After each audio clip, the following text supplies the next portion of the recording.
Hello, this is Angelia. Welcome back to Read and Reread, where today I try endless amount of times to film this video about the book or long list.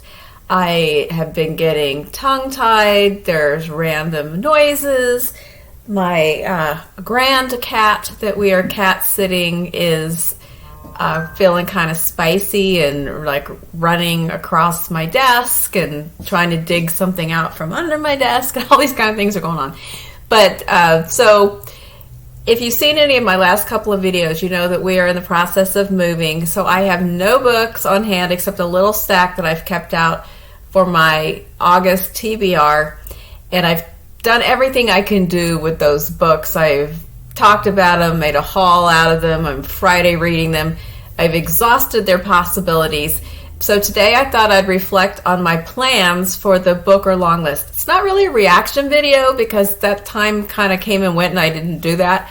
But I did watch a lot of other people's videos and I felt motivated and inspired by various titles on the list. So some of them I'm more excited and eager to read than others.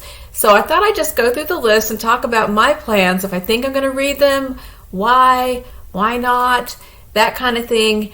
And I know that I'm going to be running really late on the timetable. It's not like I'm going to get them all read before the short list or anything like that, because I really can't order anything or buy anything or check anything out for at least like another week or two until the other side of this move. So I don't care. It doesn't matter, because a good book's a good book, and I'm just excited to learn more about some of these. So, all right, but back to the books. So first of all, I want to talk about some of the ones that I feel the most excited about, and that's based on the reviews and also other people's comments and things that they've talked about in their videos. So the first one that I really want to read is The Colony by Audrey Mcgee, which is an Irish novel set in 1979 on a small island off the coast of Ireland. And that's about all that I actually know about this book. I know it takes place in the time of the Troubles in Ireland, and I've heard several people that comment either on my channel or on other people's channels or in the video itself about how excellent this book is. So I don't have a totally strong sense of what the plot is about, but just the setting itself and the strong reviews sounds like something that I will like. So that one's near the top of my list. And I've actually checked through these, and I kind of know which ones are at the new library system I'm going to, but then some of them I might want to buy. So that one, I don't know. I may purchase that one. The next one is Small Things Like These by Claire Keegan, which I think I'll need to buy if I want to read it because I didn't see it listed at the library. And I did actually look at this at the bookstore the other day. This one, I think, also has an Irish setting in, I don't know what year. I've got some notes here, but I think I don't know. I can't read my own writing. 1985, 1965, what did I write? But there is a guy named Bill who makes a discovery while delivering coal to a convent, and it sets off, I guess, an unburying of a bunch of secrets in this small town. That's all I know, and I've heard that it is exquisite and excellent and wonderful, and I think I'm going to buy that one. Then another one that I definitely want to read is The Trees by Percival Everett. And this one, actually all three of these authors I've already mentioned. I don't think I've read anything by them, so this could be a nice gateway into reading some other titles. Percival Everett's book. Now here's the thing about this one. I read about what it's about. I heard it is really unforgettable and fabulous, but the description of what it's about kind of goes kind of like this. In Money, Mississippi, a murder occurs, and at the site of the murder, there's a second dead body of someone who resembles Emmett Till, who was lynched in that same town, back in the, don't know the exact year, but in the 60s. And so, and then I guess murders keep occurring, and there's always like a second body, and the person resembles Emmett Till. So there's a murder mystery, and it gets into the racism in a small town and police racism and brutality. So I'm reading about all these things and I'm thinking, well, this sounds really good. It sounds really dark and heavy. And then I start reading these reviews and they're talking about how funny it is and how witty. And someone said it was hilarious. And I'm thinking, how could this topic possibly be hilarious? So now I'm really extra intrigued about how did the author handle this? How is it a murder mystery with these very dark topics and it's funny? So I must investigate. And this one also did not come up on the list at the library, so I may purchase this. Then we move on to kind of an old familiar author to me, which is Elizabeth Strout and her book, Oh, William. And I have read the previous books in the Lucy Barton. It's not exactly a series, but it's kind of like the Lucy Barton verse. And so here he comes. I have been wanting to read Oh, William for a while, and the library where I have been living didn't come up with it, and I didn't really feel like I needed to purchase it. I didn't feel a sense of urgency. I just knew I wanted to read it when I got around to it. I will be checking it out from my new library, and I think I will like it because I've read all the other Lucy Barton books and the Olive Kitteridge books, and I liked them all. And even another one called, I think it was The Burgess Boys, that one was okay.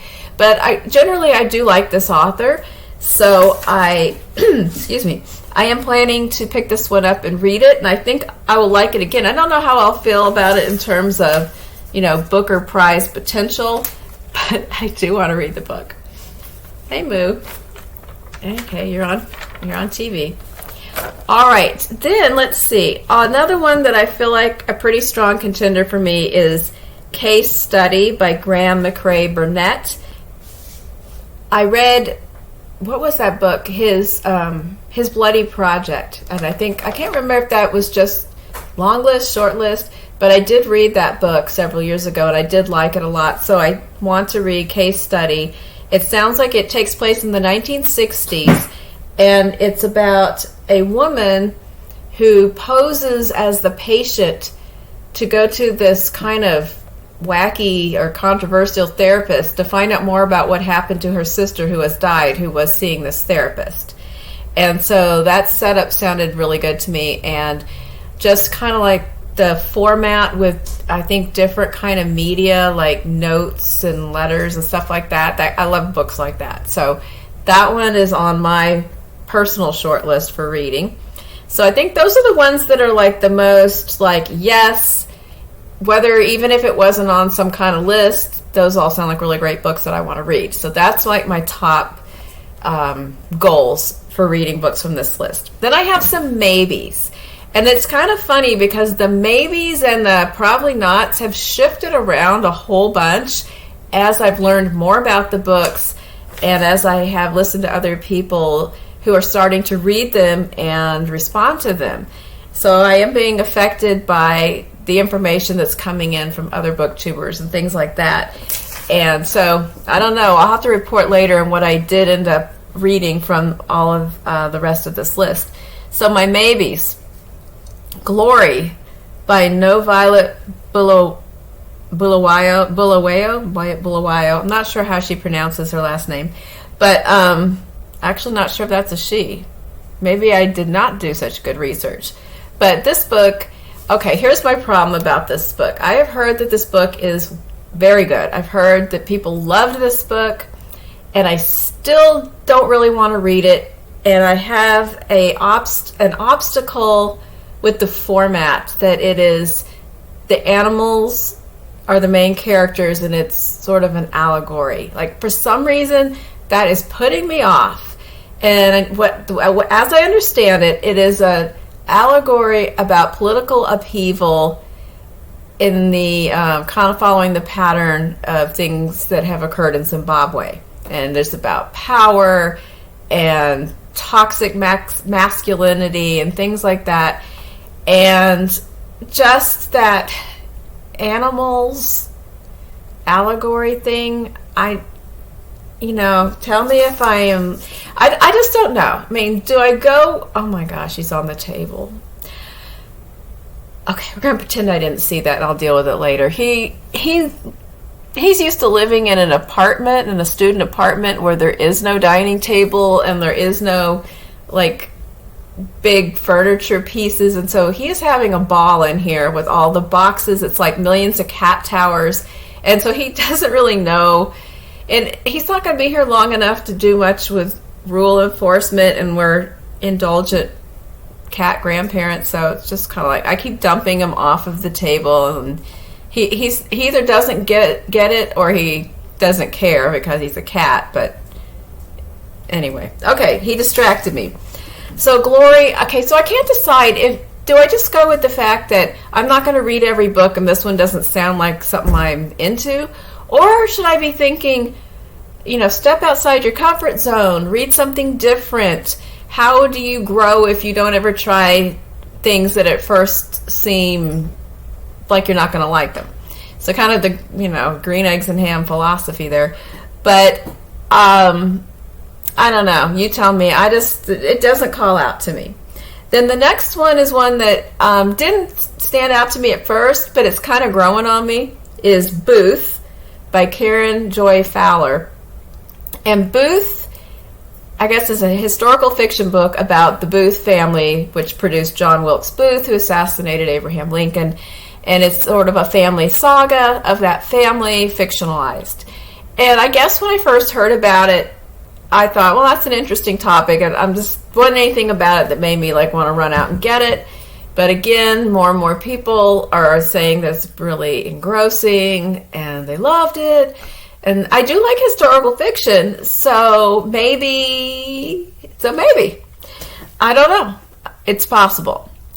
Another one that is a maybe is Nightcrawling by Leila Mottley. Leila or Lila, I'm not sure. Now, this one, I actually had this checked out from the library. When I did not know what it was before the list was announced, but I picked it up. It was in the news section, and it looked interesting. And then I didn't read it because I had too many things to read. I kind of looked at it, and I thought, I'm not really in the mood to read this, kind of dark, depressing story about this girl who had to start, walking the streets to support her family. And and then I heard that it had this very young author, and I thought, I didn't even know if it was good or not. I didn't look it up at the time because I had too many books to read, and I thought, I don't know, it sounds kind of gimmicky. She's like this 19-year-old author. Well, I was completely wrong about all of that because apparently it is just an amazing book, and I'm guilty of reverse ageism and thinking that it's not going to be amazing because she was so young. And it takes place in Oakland. It is about a young girl who sort of accidentally enters the world of prostitution, and she's trying to support herself, her brother, who is an aspiring rapper, who's not really, nothing's happening much professionally for him, and a kid that she's also kind of taken under her wing. And I guess something gets embroiled with the police, and anyway, it's supposed to be really, really good. So it kind of moved from a book that, I checked out and didn't get to now it's a maybe. And it's moving up. It's moving up. Now that I'm describing it, I'm thinking, well, that actually sounds pretty good. The mood might not have been hitting me when I checked it out. Because I was going through a time earlier this summer where I just was moving in the opposite direction of kind of super dark topics and depressing things, and now I'm ready to be depressed, so bring it on. So I might check that out again and give it a chance. All right, so those are my definites and my maybes. Then I have a few that I just don't think I'm going to read, but never say never. I might change my mind the more I hear about them, or I don't know. But the ones that just didn't stick with me, I went through all these and then I thought there's a few more and I can't even think of what they are because they fell so far below my radar. So the ones that I don't think I'm going to read, but then again, I might. After Sappho by Selby, Wynn, Schwartz. Okay, so apparently this is about a group of actual women around the turn of the 20th century. Real people. I think Virginia Woolf might have been in there. Okay, I gotta say, I can't even get through a description of this book without losing concentration. It sounds really boring. someone's going to come on here and tell me how wonderful it is, but I can't even tell you what it's about because I cannot focus to read through a description of this book, and it just sounds like a snoozer. So that's why I don't want to read it. Maybe it isn't. I'm assuming it has some sort of merit to be on this list, but it didn't make any impression on me. All right, the next one, Maps of Our Spectacular Bodies by Maddie Mortimer. I just don't want to. I don't want to read a book that is partly narrated by the cancer in somebody's body.